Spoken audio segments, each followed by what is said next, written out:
Okay, we now are moving towards credit and counterparty risk. We'll introduce credit risk and provide an overview of various definitions related to credit risk. These definitions provide a foundation for understanding credit risk and will be important to know when modeling this risk.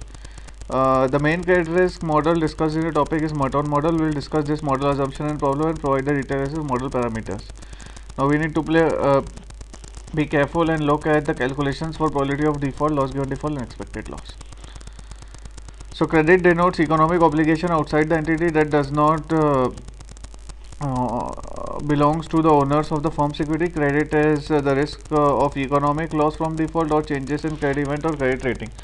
Types of credit risk includes corporate and sovereign debt, credit derivatives, structured credit products. Their interest rate also include a credit spread over credit risk-free securities. Corporate debt, including fixed and floating rate issued by companies or banks, technically represent the only credit security that could default. Sovereign debt is a debt issued by central, state, provincial, local government or state-owned or controlled entities. Credit derivatives are contracts that transfer credit risk and whose payoff depends on payoffs of other credit risk securities. The best known credit derivative is credit default swap. Structured credit products are bonds backed by pool of mortgage or loan or some other types of collateral. They are generally not defaultable. However, their credit risky in the sense if some underlying asset defaults, the value of securities must be written down and creditor must take the loss. Now let's look at capital structure. Now differentiate between bond and market value of the firm's capital structure. So before we discuss credit risk and securities and their valuation criteria, it is important to understand the firm basic capital structure. We need to differentiate between book value and market value of the debt. Book value refers to accounting balance of the firm, where excess debt and equity are typically entered at book historical prices. This differs from the economic value sheet of the firm, where the components are at their market prices at some other value, including option pricing. The component of economic balance also includes assets that are financed by debt and equity. ET denotes assets of the firm are equal to debt plus equity. Now the equity ratio is ET upon AT, and the ratio of equity over assets, and the leverage is AT upon ET, or the ratio of assets over equity.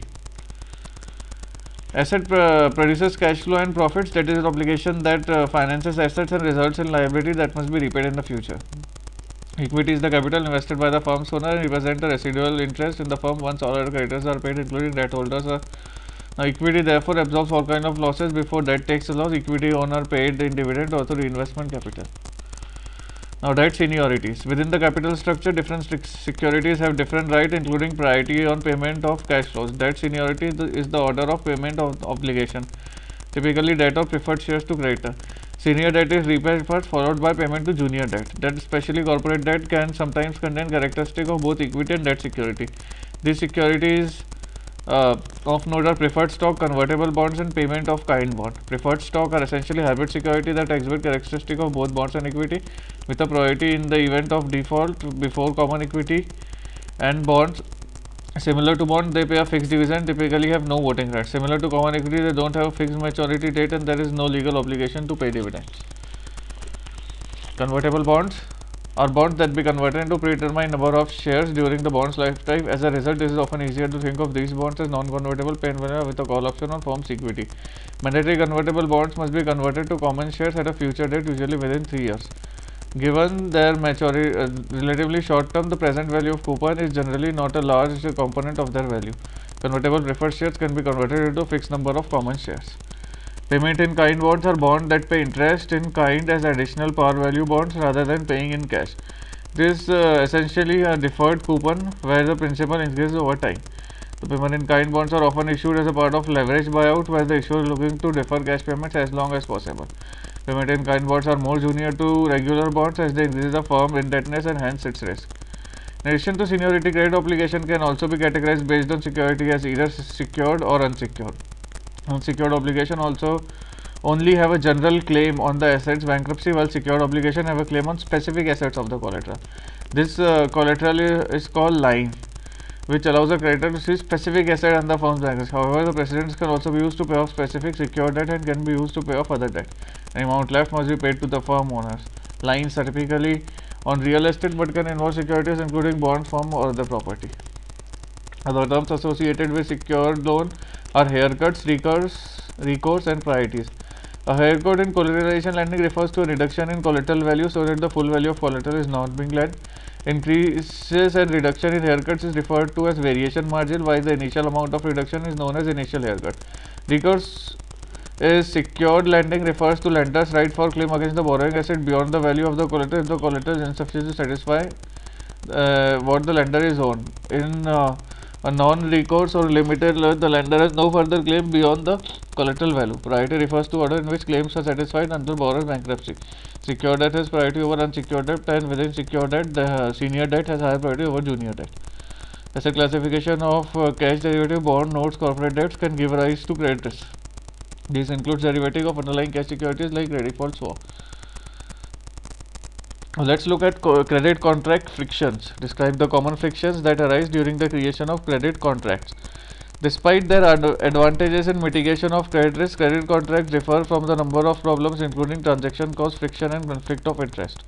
Asymmetric information refers to different parties to a transaction having different information sets. For example, in credit transaction, the borrower often has more or better information than lender. Information asymmetries can be remedied through monitoring by lender and adequate disclosure by the borrower. Principal agent problem arises when a principal hires an agent for specific duties. However, agent has better information than the principal. Example include investment management relationship. As investors, as the principal hires an investment manager as an agent for trading. However, managers incentive to maximize their return rather than individual. And delegating monitoring. Risk shifting occurs when the risk and reward are transferred from one group of market to another group holding different position in the firm's capital structure. A classical conflict is between equity investor and lending. Equity investor benefits from increasing risk to a firm's assets from increasing borrowing as their investment is limited to their equity while return potential is unlimited. However, the bondholder risk increases if the returns are fixed. Therefore, risk shifts from equity investor to bondholder. Institutions that are deemed too big to fail can cause risk shifting when risk is shifted from potential debt holders to equity holders. Moral hazard arises when buying insurance or some protection that reduces the incentive of the insured party to avoid the insured event. For moral hazard to arrive, the insured party has the ability to mitigate the risks which insured, while insurers cannot monitor the actions of the insured. Classical example is the insurance business. A homeowner insuring a home against a fire may not purchase an expensive smoke detector, or a person with medical insurance may not help as much as a person without insurance. Adverse selection occurs when parties to a transaction have asymmetric information. For example, the entity selling an asset may know something adverse about the asset that the prospective buyer does not know. However, this negative information is not captured in the asset's price. In finance, banks selling loans or securities in the market may possess more information than the buyers. Externalities are cost or benefits that occur when parties' action causes other to absorb or cause benefits. For example, a small group of borrower in a short-term market can drive up the cost for other borrower. Asymmetric information arises as lenders have less information than borrowers, which also create externalities. So, externalities are cost or benefits that occur when one party's action causes other to absorb the cost or benefit. Then we have collective action problem or coordination failure. It occurs when a group of individuals were to benefit collectively if all took the same action, but will not benefit if individual took the action. For example, coordination failure include business dilemma in game theory or finance, where all creditors of a particular class cannot agree on terms or all disadvantages under bankruptcy. Now we have default and recovery as the next heading. Define the following terms related to default and recovery: default event, probability of default, credit exposure, and loss given default. Default is the failure to pay obligation. Default of both distress exchange and impairment. And the distress exchange, creditors receive a new security with a lower value. From an accounting perspective, default occur when the firm assets become less than the value of the liabilities. This may give rise to impairment where the assets are written down. Note that the impairment can occur without a default. If the firm cannot satisfy its liability, it would be forced to bankruptcy, which is legal procedure, and or either through reorganization, restructuring, which is chapter 11 bankruptcy, or via liquidation, chapter 7 bankruptcy. In reality, firm may see bankruptcy protection before their equity is fully diminished in order to allow for firms to continue its operation. The probability of default is the likelihood that the borrower will default within a specific time horizon. The probability of default is therefore probability of random default at time t, where t is smaller than large t and large t is the time horizon. Probability of default is dependent on three functions: the time t where we are viewing default, the time interval over no major default probabilities, and a random timer t when default occurs. Exposure at default is the amount of money that the lender can lose at the event of default. Exposure for derivative and contract depend on whether the contract is linear. Futures have zero net present value at initiation or non-linear options which have also non-zero NPV. Exposure for swap including interest rate swap is the NPV of the swap. Loss given default is the amount of the creditor in event of the loss. When loss occurs, creditor typically do not lose their entire amount of exposure. The fraction exposure or the loss recovered is the default is recovery, an amount between 0% to 100%. The loss given default is therefore given by exposure is equal to recovery plus loss given default. The recovery rate is given by recovery upon exposure or 1 upon loss given default minus exposure. Recovery for a secured debt can be 75% but often close to 0% for junior unsecured debt. Both loss given default and recovery rate are random variables that are not known in advance of default. In addition, loss given default may be correlated with default of probability, which may complicate matters. Nevertheless, many applications treat LGD as a known quantity.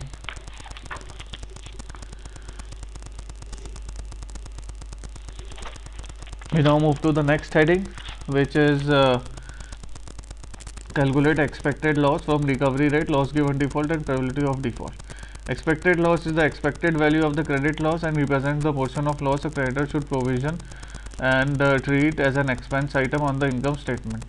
If the only possible credit event is default, expected loss is expected loss into probability of default into 1 minus recovery rate into exposure, or probability of default into loss given default.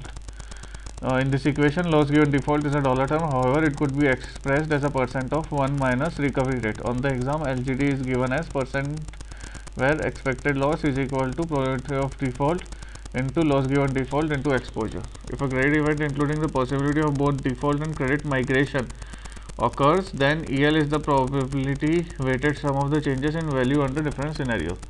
It is important to note that loss given default and recovery are conditional expectation, that is, they are conditional on default occurring. E, that is loss, that is given default, is equal to loss given default is equal to expect loss upon probability of default. Consider an exposure of 100,000 and a loss given default of 30,000, that is known with certainty. The recovery is therefore 70,000 and recovery rate is 70%. The probability of default is 1%, then the expected loss is 1% into 30,000 dash 300. Why would an investor security which has an expected loss? The simple answer is the investor looking for compensated by credit spread that would be more than the expected loss. For risk-free bond, investor of 1 year would receive 1 plus R. Investor would therefore expect 1 plus R plus Z on the risky bond, where Z is the spread that is expected to compensate for default. If the default can occur in 1 year just before the coupon payment, then the probabilities payoff would be. Now the investor receives 1 plus R plus Z with a probability 1 minus PZ. The investor receives RR recovery rate with a probability of default PD. Because the future value of risk-free bond is known with certainty, that's 1 plus R, the investor may prefer a risky bond as long as, and we have the equation here that's used to calculate spread. It's 1 minus probability of default 1 plus R plus Z into probability of default into recovery rate should be greater than 1 plus R. And this is how we calculate the spread for different questions that we can get in the exam. Credit versus market risk events. Differentiate between credit risk events and market events for marketable securities. Market risk is the risk of economic losses from movements in market prices, including market price movements of credit risky assets. Credit risk is the risk of borrowers of defaults and contractual obligation, but also includes other risks, including credit downgrades. An issuer downgrade from A to BBB would change A spread for interest rate and pure credit event, while a widening spread of A and risk-free bond is a pure market event. Note that there has been historically some ambiguity between credit and market risk. For example, a change in perception of credit quality, even if it does not result in credit migration, may cause spread to increase and give rise to credit risk. This specific risk is referred to as mark-to-market risk. Credit assessment techniques. This is our next heading. Now, credit assessment techniques such as credit rating and rating migration, internal rating and risk models need to be understood here. The credit rating is an alphanumeric grade assigned by rating agencies that summarize the credit worthiness of a particular entity. The most prominent credit rating agencies are Standard & Poor's, Moody's, Fitch, which have been granted special recognition by SEC in the US. The rating assigned by credit agency reflects the probability of default of entities and rating. AAA are considered virtually free of default risk, while D signifies default. Investment grade ranges from AA to BBB minus, while non-speculative range from BB plus to C. Non-investment grade or speculative range from BB plus to C. Rating agency also assess rating migration or change in rating probability. The probability estimates are summarized in transaction matrices, which show the estimated likelihood of a rating change for a company within a specified time. In other words, the matrix indicates that the probability that the particular issuer will end the period and different ratings than what it typically began with. Typically, 1 year rating transaction matrix by S&P is made up of both ratings on each side, where you will have A, AAA, AA, 1A, BBB, B, CCC at default on both sides, and they would be filled up with some matrix. Now, if you observe, we would have diagonal elements which will be very higher, which means that the you being rated, again what you are is higher, and then on the upside and the downside will have different ratings. Now, if you are a AA, you cannot move up, so you can just move down, and that's how you are going to calculate the rating. And if you are a AA, you can just move a AA or AAA towards up. The largest percentage within the matrix are shown by diagonal figures starting from the top left, which of priority securities would finish here unchanged. For example, there is 91.43 probability that a single A security would maintain single A. Note that probability of failure increases considerably as the starting grade rating falls. Also, default is considered a terminal state. There is no transaction from default. It is important to understand that rating business gives rise to inherent conflict of interest. Rating agencies are compensated for rating by bondholders rather than by the sale of the data to investor. This gives rise to conflict between bond issuers who will benefit from rating and investors who expect rating to be based on objective rational methodology. Particularly due to conflict of interest, many firms carry out their own internal assessment and their own internal rating model and may assign internal rating to assist with credit linked or investment decisions. Credit risk models are frequently used to assess credit risk from a single firm. The two main types of models are reduced form models and structural models. Reduced form models are technically not risk models which estimate default probability or LGD as output, but rather use these parameters as input to simulate default times. Structural models estimate credit risk from fundamental input, primarily from balance sheet data. Then we have counterparty risk. Define counterparty risk and describe its different, explain how it is mitigated. Describe how counterparty risk is different from credit risk. Counterparty risk is the credit risk that one party to a transaction will not fulfill its obligation. In evaluating counterparty risk, two conditions must be satisfied. First is the investment must be profitable. Second is counterparty must fulfill its obligation to the investor. However, counterparty risk is typically a two-way transaction with the same line between borrower and lender blurred. This type of risk may arise under the following scenario: OTC derivative trading and brokerage relationship.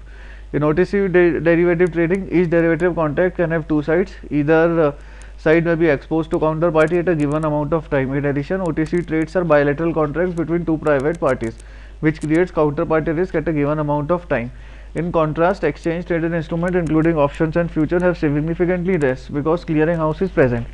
Now we move to brokerage relationship. Historically, it was assumed that only the brokers in a brokerage relationship has counterparty risk, not the client. Following the subprime crisis, this assumption has changed because client losses from failed brokerage while brokerages lose on client exposure remain rare. Netting significantly reduces the counterparty risk. Netting becomes particularly important as parties frequently trade multiple positions with each other, often buying and selling different quantities of the same type within a day. Netting provides a gain to both parties as only the net amount of money needs to be paid, reducing counterparty risk. Multilateral netting is netting among multiple parties. Exposure under multilateral netting are more difficult to calculate. However, benefits are similar as we have seen under netting. Netting and settlement clearing are the primary reason why clearing houses were introduced. One way to protect against counterparty risk in derivatives is trading in margin. Margin is a form of collateral posted by both parties to cover potential losses from default. Initial margin is the amount of cash collateral deposited by both sides at trade initiation.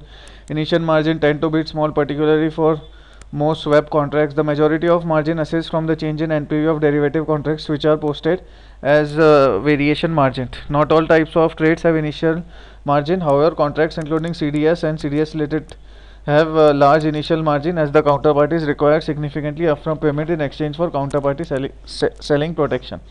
Historically, derivative traders typically require their clients to post initial margin or both the long and the short side of the swap. It it is also the dealer that considers making CVS to OTC derivative rather than to the client to protect the dealer against a potential client default. During recent crisis, however, including the bankruptcy of Lehman Brothers, the assumption that one-sided protection proved incorrect. Clients suffered significant losses as a result of default since Lehman had their collateral, which then became a part of bankruptcy estate. This resulted in clients becoming unsecured general creditor of Lehman bankruptcy estate for both margin paid to Lehman and for their claims on the derivative contract. Counterparty risk can be mitigated by accurately measuring exposure, maintaining assessment of counterparty condition, dealing with diverse group of counterparties, and minimizing exposure to weaker counterparties. Reducing exposure to a particular counterparty can be achieved by limiting volumes of OTC contract traded with them or by increasing the amount of collateral requirement against them. In context of CDS trade, limiting the volumes of trade to a counterparty is referred to as CDS compression. When there are multiple long and short CDS position with a counterparty, compression reduces the set of CDS trades to a single net long net short position, which limits the counterparty exposure. Some difficulties could arise, however, in contract may not be identical regarding counterparty premium and maturity. Now we have various types of counterparty risk, and there are three that we are going to now look at: double default risk, custodial risk, and rehypothecation. Double default risk is the risk that a counterparty that sold default protection on a third party will default at the same time as the third party. Therefore, the double default risk is both the form of counterparty risk and correlation risk. One of the best example historical double default risk is AIG. AIG is a well capitalized, highly rated US bank insurance corporation that sold significant amount of CDS protection to a variety of credit exposure. Given AIG's prominent market position, the protection buyer considered counterparty risk the potential for AIG to be minimum. To offset the exposure, AIG through one of the subsidiaries purchased a large quantity of high-rated mortgage-backed securities including collateralized obligation. As the crisis unfolded, AIG was unable to meet its obligation under the CDS contract it has written. At the same time, it suffered material impact under CDO contract it had long. Then we have the custodial risk, referring to risk of default by a custodian. Custodians provide custodial services by collecting cash in form of dividend interest and selling, lending and transferring securities available for delivery. Custodian also maintain custody of security in margin account, in margin lending and prime brokerage relationship. This gives rise to custodial risk as security in margin account are not in customer's name but are in street's name, so that they could be sold immediately to protect the lender against potential credit losses. This contract and securities in cash and non-margin account which are in customer name and are therefore not subjected to custodian risk. Broker often provide custodial services essential to client, intermediate services to client. Collateral pledged by a client that is held by the broker can often be pledged by a broker as a collateral to borrow money for its own purposes. This is referred to as rehypothecation. Rehypothecation become particular concern during Lehman bankruptcy as assets, including unpledged asset. The client of one of Lehman subsidiaries were not segregated and were therefore subject to rehypothecation. As a result, these clients become creditor of Lehman during bankruptcy as potential unsecured lenders. Now we move to the Merton model. Describe the Merton model and use it to calculate the value of the firm's debt, equity and default probabilities. This would be something that we are going to look at. Now, single obligation credit risk models are often single issuer debt obligation. The model that is primary focus of ours is Merton model, which relates the firm's balance sheet component to credit risk using Black-Scholes Merton option pricing model in order to value credit risky corporation debt. The Merton model rests on a number of assumptions. The market value of assets AT and the expected return mu are related. Markets are in equilibrium and investor expect to earn a risk premium mu minus R, where R is continuously compounded risk-free rate. The basic function AT is equal to ET plus DT describes the firm's balance sheet that consists of a single coupon bond with a notional payment of D during only at the maturity T. The notional D refers to as a notional value of debt, while DT and ET indicates the value of debt at equity at time T. The model also assumes that the firm can default only at maturity. This is a question that what does Merton model assume? So the Merton model assumes that the firm can default only at maturity. Equity consists of common shares only. Debt holders have limited liability and have no recourse to any other asset once equity is eliminated. Contracts are strictly enforced and debt holders must be fully satisfied before equity can realize any value. And these assumptions are unrealistic though, but these are typical negotiation between debt holders and equity owners on how to distribute asset if the firm is going reorganization. Trading in markets occur not only on firm's equity debt but also on its asset. Trading can establish both long and short position. There are no cash flow prior to maturity, including dividends. Default occurs when market value of the firm is less than face value of its obligation, that is AT is smaller than D. AT minus D is known as distance to default. Therefore, we can view firm's debt and equity as a European option on the value of the firm's asset with the same maturity x fixed zero coupon rate. Option can then be valued under Black-Scholes Merton formula. Although contrary to a typical option pricing model, we are looking here at credit risk. Now, as mentioned, the set of assumptions just outlined, it is not entirely realistic, including assumption or absence of negotiation between debt holders and equity holders during reorganization. In addition, it is unrealistic to assume that value and volatility of the firm asset would be known at a given time. Now we have outlined the set of assumption equity and debt values can compute using option pricing model. Equity value of the firm. The value of the asset and the volatility sigma A are seen as known quantities. Equity can be viewed as a call option with an exercise price equal to D. At maturity, the firm's assets are greater than its them. The first firm pays the debt. If the value of the assets is less than the value of the debt, then equity is 0 and firm does not have sufficient resources to pay the debt. The value of equity at maturity T can be then C as ET is equal to max of AT minus D or 0. The notional tau is equal to T minus small t represent the time to maturity. Now market value of debt. A similar formula can be set up for market value of debt. Here we value debt as a single risk-free rate bond maturing at D plus a short put option on the values firm. At present, the value of the risk-free bond is D e to the power minus tau t. The future value of the debt is therefore dt is equal to D minus max of D minus AT comma 0. The present value of debt bond adjusted for market risk can be set up as dt is equal to D e to the power tau t minus European put value with a strike price of D. The firm's balance sheet, the balance sheet equation A is equal to E plus D can be rewritten as the portfolio of a risk-free bond plus a long call and a short put option and the strike price of the nominal value. So AT is equal to European call at strike D plus D e to the power RT minus European put with a strike D. Now we have written the classical equation using call and put with a strike price of debt. And this equation is interesting because call plus D to the power ET minus put call. Leverage is simply the ratio of equity to assets. Probability of default is the probability of exercising the put and call option. It is important, however, to differentiate between true, actuarial and physical probability of exercise and risk neutral probability. The actuarial, true or physical PD can be calculated using a stochastic process using the return mu. PD can be calculated using log normal distribution with parameters mu and sigma A. Now probability of AT smaller than D, and we have 5, and in the equation we have minus log AT by D plus mu minus half sigma A square tau whole divided by sigma A into root T. Now this is the equation of probability of AT being smaller than T or D greater than AT, which is the default case. Now the risk neutral probability using similar approach with some minor variation becomes phi log AT minus T plus R minus half sigma square A bracket close sigma A square into tau divided by sigma into root T. So the only difference here is sigma A square, which is again multiplied on the second term in the numerator. Rest of all remains the same. So this is how the formula is very same to the Black-Scholes model where we calculated the call and the put prices. Yield to maturity and credit spread. We can now calculate yield to maturity of debt and its credit spread. The yield to maturity is dt e to the power yt tau is equal to D.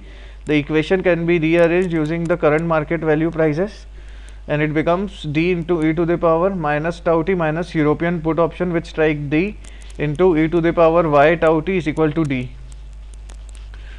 So the final credit spread which is calculated is is 1 by tau log of e to the power minus tau t into d plus European put option with strike d minus r. We'll see this formula again in another video where we'll look at just the formulas of this chapter. But qualitatively speaking, we have calculated credit spread using risk-free rate, the European put option rate. So those are the things that we are having with us, that we have used to calculate the put option. Now the European put option with strike price D, it automatically takes in the volatility and the different kind of assumptions and the movements that could happen, and that is being used to calculate the credit spread. Now we have loss given default. It depends on how much the value of firm debt exceed the value of firm asset at maturity. In Merton, loss given default is a random value. Note that the actuarial expected default loss is not the current market value of the put option. Rather, the value of the put option is greater than the actuarial expectation loss given the compensation to the value writer for taking a risk and expected cost of default protection. The actuarial expected loss can be calculated as the future value. The expected default loss is equal to e to the power tau t into European put with strike at D.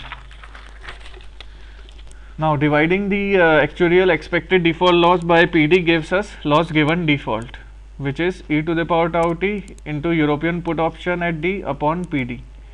So we can calculate the recovery rate as 1 minus expected LGD by D. So we assumed here that if the firms touches 0, then we are going to get no recovery, but they have tried to embed the recovery part here again. Now we'll move to the next topic. Here it says that explain the drawback and assess possible improvements in Merton model and identify proprietary models of rating agency that attempt to address these issues. Now one thing is clear, that many rating agencies use this same model with some of the changes, so it's important to understand how this works. So the Merton model assumes unrealistic assumptions. Another drawback of model that it could result in low default probability values and high recovery rate for firms with high leverage. Firm with high leverage in reality would typically have high default probability and recovery rate. Despite the drawback, Merton model has proved to be popular and have been adapted by several rating agencies, and proprietary models are based on Merton's model like Moody's KMV and risk matrix credit grade models. These models address the Merton model's two shortcomings. The firm's capital structure, especially its debt structure, is generally more complex, and the firm's asset and volatility is not directly observable in the market. Let's look at credit factor models. Describe the credit factor model and evaluate an example of single factor model. Factor models relate risk of credit loss to fundamental economic quantities. A simple version of factor model is single factor model, which uses random value of asset from the Merton model as the value before the firm default. A single factor model can be used to value a firm's asset return with a horizon at the future date. Capital T is equal to small t plus tau. Asset return can be calculated as a logarithmic formula. So asset return is equal to log of AT minus A small t upon A small t. As we have previously seen, the defaults occur when AT is smaller than D, or the assets are smaller than the debt. This is identical to the event AT is smaller than log D minus A upon AT, or AT is smaller than log of equity ratio. In other words, default occurs when asset return is negative and greater in absolute value than initial equity ratios. As return under this model is a function of two random variables, the return of market factor M denotes the correlation between default and the state of economy, and a shock factor error I computes idiosyncratic risk. Asset return and variance of asset return can be then written as a function of asset betas, that is AT is equal to beta M into 1 minus beta square into E, and variance of AT is equal to 1. The beta in the above model relates asset beta rather than equity beta and captures the economic movement of the firm in unobservable markets. So they have just tried to calculate the return of the company's asset with the return of the market. Lastly, the single factor model uses a default probability as an input rather than an output. Under the Merton model, that values the default threshold asset value as k based on probability of default quartile of 80 using standard normal distribution function. In summary, the single factor model using two parameters b and k, which can be estimated using balance sheet data and stock price or firm rating or transaction matrices. A practical example of model would be how to calculate the value of B when systematic and idiosyncratic contribute equally to total credit risk as measured by return variance. This would be beta value, where beta square is equal to 1 minus beta square, or beta is equal to 1 by root 2. So this was the single factor model. What we have tried to do here is that we first calculate that 80 is equal to minus log of ET upon 80, and then we say that the return of the market, that is 80, is equal to beta times market into an error which is having a variance of 1 minus beta square, or which has a term that sticks to it as 1 minus beta square, and then we use it to calculate the probability of default. We now have the second type of heading, that is credit war. Define credit war, value at risk. Credit war and the previous model for estimating credit risk statistic unexpected loss are related because they incorporate future losses at a future date at a given probability. They differ, however, in two main respects. First, the time horizon for measuring credit is typically much longer than for market risk and is generally around 1 year. As a result, credit drift for credit risk can be material and also create problem for issuers who are not concerned with market risk, including treatment of coupon payments and cost of funding options. Secondly, extreme skewness is material concern in credit risk. Extreme skewness gives rise to, in the rare event that default occurs and returns are very large and negative. Skewness results in a higher confidence interval for measuring credit risk, usually at 99.9th percentile. Once credit loss occurs, losses can be broken down into three components: expected loss, unexpected loss, and tail loss. Expected loss is the difference between par value and the expected future value factor into default probability and recovery. Unexpected loss is the quantile of credit loss in excess of the default, defined as standard deviation of 99th or 99.9th percentile. Credit war typically defines unexpected loss as the worst case portfolio loss at a given confidence interval over a specific holding period minus the expected loss. This differs from the market risk, where the risk war is defined in terms of profit and loss, that is, computes a future value and the current value. Credit war compares two future values. Jump to default risk is an estimate of loss if the position were to immediately default. The jump to default value is X units of a bond with the value of P as XPRR, where recovery rate where RR is the recovery rate. Note that jump to default can be also calculated without default probabilities as a form of stress testing by looking at the worst case scenario. Note that the jump to default risk can be misleading for portfolios for two reasons. First, a portfolio with long and short portfolios positions that are still offsetting will have artificially low jump to default values, although portfolio risk is high. Secondly, portfolio with only long will show artificially high jump to default values, as if it does not factor in diversification. So that was it for our topic, introduction to default risk. There are few things here that we need to look at, but in general I am going to talk about a few questions that you could see here.